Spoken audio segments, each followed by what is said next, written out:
This is how to edit 3D motion graphics just like Apple, all inside DaVinci Resolve. Let's get into it. So the first thing we're going to do is just import some of our assets. And all we've got here is just this textures folder. You can see if I bring this up, there's just a bunch of different textures in here. And we're going to be using all of these for our 3D model. Next, we come into the Effects tab, type in Fusion Comp and add in a Fusion composition. And we're just going to drag this out a bit. Then just come into the Fusion page. First thing we're going to do is just add a background and plug it into the media out and just keep this black. Next, come up to the top, click on Fusion, Import, and FBX Scene. And we're just going to import this Apple Watch Ultra file. If you want to find really good files, you can get them on sites like CG Trader and Sketchfab. But I'll also leave the link to this exact model in the description. So just double click on this and then all of this, just ignore it, click OK. So we're just going to drag this up to the top here. We're going to click on this Merge 3D node, hit Shift Space, add another Merge 3D, Shift Space again, and hit a Renderer 3D. And then on this second node, click above it, another Shift Space, and add in a Camera 3D. And we can just plug that into the merge. And then this Renderer 3D, we can come down, just hover over this box, and it will merge it over the top. Now you can see this is way too zoomed in. So we're just going to create a split screen. And then on this Merge 3D 2, we're just going to hit 1. And that will bring our 3D scene into this second viewer. Now we can just come into our camera 3D and we can just pull it out. Probably about there. Now you can see this really doesn't look good right now. To be honest, it looks like crap. So first thing we're going to do is enable lighting and shadows. And then the next thing we're going to do is add in some lights. The first one, we just go Shift plus and add a spotlight. And we can just plug this into the merge. And we're just going to position this light up the top slightly to the side and pointing down at the watch at a slight angle. So now you can see we've got our watch in view. And this spotlight is what does our main lighting. Next, we're going to add in another spotlight. Going to hit F2 to rename it. And we're just going to call it rim light. And then we're just going to plug this in here. And this rim light is positioned underneath the watch, pointing up at the opposite angle of what our spotlight is. So you can see if we turn off the rim light, it's lighting up that bottom edge of the watch. And the intensity of this is just set at 0.3. Whereas our main spotlight, the intensity is set at 1.4. Next, I'm going to copy and paste the rim light and we're just going to move it off to the side. So it's situated pretty much right to the side of the watch with a pretty wide penumbra angle and the cone angle all the way up. And then our intensity is at 0.7. So you can see here, we just turn it off. It's just creating a bit of extra shadow on this top edge, just giving it more of that 3D look. Next, we're just going to copy and paste the rim light again, but we're going to rename this one Screen Light. And this light has quite a tight penumbra and cone angle. The intensity is at 3.9, somewhere around there. And it's facing right at the screen of the watch, off to the side a bit. You can see if we turn it off, it's just creating that glare on the screen. It looks a bit weird now, but we're going to fix that in a minute. Now, let's really fix up this watch because it looks okay, but it doesn't look great. The colors are a bit off and it just looks a bit strange. The first thing we're going to do is just unplug this base color from the sensor and then plug in this metallic texture and then come down here and take the normal map and plug that into the blue of the sensor. The next thing we're going to do is just grab this case roughness texture, bring this down here, and we can just copy and paste one of these nodes. Hit F2 to rename, and we can rename it roughness instead of roughness texture. Plug this in here, and then plug the roughness into the yellow input of the titanium case, and then the roughness texture stays into the blue. And then in the color tab of this titanium case, just going to come into here and type in the hex color, FEFFEE. And we get more of like that gray titanium color. And then in the specular, we can just come into a color picker and just change this to white. Next, we're going to come up to the glass and just change this color to black and just hit OK. And then we're just going to grab our roughness, plug this into the black, the international, and then finally into the steel. Now let's change up some of these colors a little bit. On all of our main base texture colors, we're going to use that same hex code, FEFFEE. And then on our back case color, we're going to use that same hex code, FEFFEE. Our black stays black, our glass stays black. And then we come into strap 1, come into our color wheel, and we're going to make it more orange, maybe a bit darker, like that. And this hex code is FF9208. Remember that. So we come into strap 2, into the color, and just type in that same hex code, FF9208. And then on this international one, that same color, FF9208.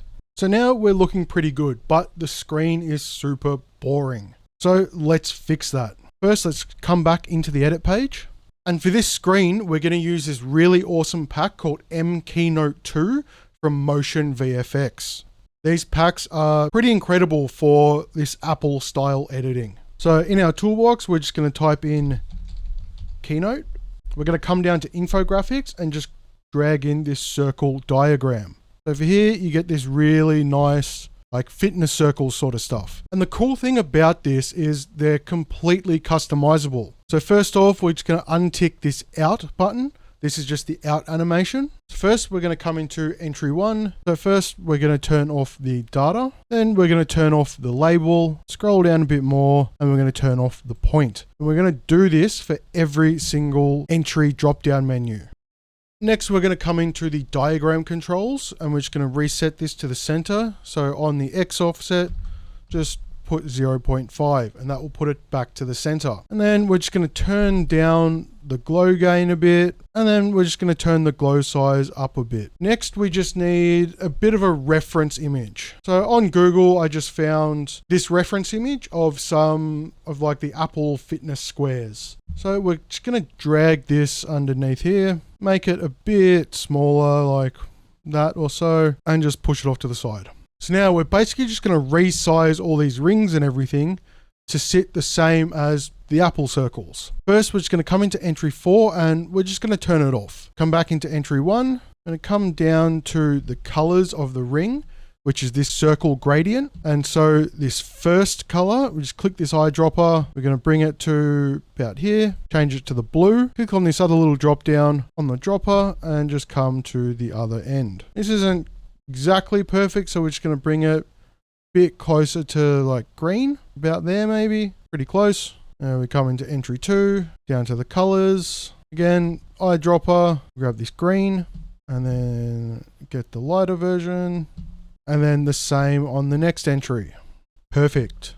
Now we can come down in our entry controls and we can just play with the radius and the thickness of these circles. So the first radius, we're going to go like 0.235. And then we're going to bring the thickness up to 0.025. That's pretty good. And the content scale down a little bit. And then on entry 2, we're going to bring the thickness the same to 0.025 and then just bring the radius up to about there. And then same on entry 1, bring the thickness up to 0.025 and just reset the circle. Perfect. Now I'm not really liking the colors. So we're going to come into the diagram controls, turn the glow gain basically all the way down. And we're just going to saturate these colors a bit. And I think that is pretty good. So we can just get rid of this now. And that looks like some Apple rings. So we're just going to right click on here and render in place. Put it as ProRes 4444 and render at source resolution. And then just hit render. And now that this is rendered, we can come back into our Fusion composition and we can add this to our screen. So we're just going to drag all these nodes over a little bit. In between these two merges, we're going to add another merge. And then above this, we're going to go shift space and add an image plane 3D. I'm going to grab our render and plug this into the image plane and then the image plane into the merge. And you'll see, you don't really see anything right now. So we just got to bring our image plane forward a bit, just till it sits in front of this screen. Don't want it too far in front because it's supposed to be attached to the screen. And then we can just bring this size up. Come into transform, bring that scale up. Probably even bigger, bring it up to like maybe 8. Actually, maybe even bigger than that. Bring it up to 10. That looks pretty good. And then on our image plane, come into the lighting tab and just turn off shadow caster. We don't want this image plane to be casting any shadows. As you can see here, if I click on our image plane, this red box is where our image plane, where our whole image plane sits. Technically, that is an object that is catching light. So when the lights are shining onto it, it's casting some weird shadows.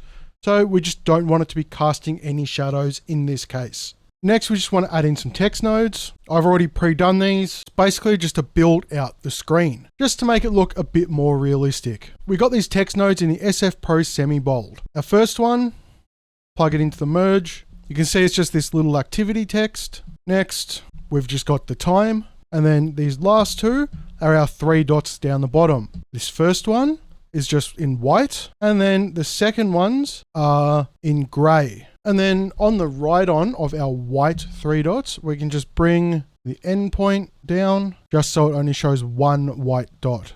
Perfect. Now we've got our screen all built out and our watch is looking pretty good. So now we just have to animate this. So we're just going to click on this merge 3D, shift space and type in transform. We're just going to add in a transform 3D node. Make sure this is sitting before your lights, because we don't want to animate any positioning of the lights. The first thing we have to do is change the pivot point of our transform node, because right now the pivot point is sitting right on this screen, and the way we want to animate this, we need it to be rotating from the middle of the model, which is right here in the center of the strap. So on the Z axis of our pivot point, it's going to type in negative 2.29. And that gets us pretty close to the middle. Next, come to frame 90 and put a keyframe on the X axis of the rotation. And then come back to frame 0 and type in negative 101. So now our watch rotates downwards. Then we're just going to come into the spline of the transform, hit Command A, right click, ease, and out cubic. And then back on frame 90, come back into our transform node. On the Y axis, just put a keyframe, come forward to frame 150 and type in 720. So it's 2 full rotations. And then in our spline tab, we can just highlight these 2 points, hit S. And then on the ease in, we want 73. And on the ease out, we want 77. And that is perfect. Now back on frame 0, we want to do some animation to our lights. So first off, we're going to come into our spotlight, and from frame 0, we can just put a keyframe, go to frame 60, put another keyframe, back to frame 0, and we can just bring the intensity all the way down. And on our first rim light, come to frame 15, keyframe, frame 60, keyframe, and back on frame 15 all the way down to 0, and do the same thing for our other rim lights and our screen light. And then on all our lights, come to frame 120 and just put keyframes on the intensity, then come forward to frame 131 and turn the intensity all the way back down to 0. So now you can see when we play through, our watch rotates down, appears, spins around a couple of times and then disappears. Now back on the edit page, we'll come back to our M Keynote pack from MotionVFX. And again, if you guys want to grab this pack, it's the top link in the description. This is an affiliate link, so if you do buy it, it really helps out the channel. And we come down to typography, and we can just get the text cascade. And we're just going to change this up a little bit. And we're just going to come into our text controls, and we're just going to change up this text. You leave the first one as design, the second one can be power, and then on a new line, we type in ultra. And then down in our highlight word, just going to change this to 3, and we're going to create a new compound clip. And then as soon as the ultra hits, we're going to right click, retime controls and freeze frame, and we can just drag this out a bit. Perfect. Close up the retime controls, cut this about there, and just render it in place.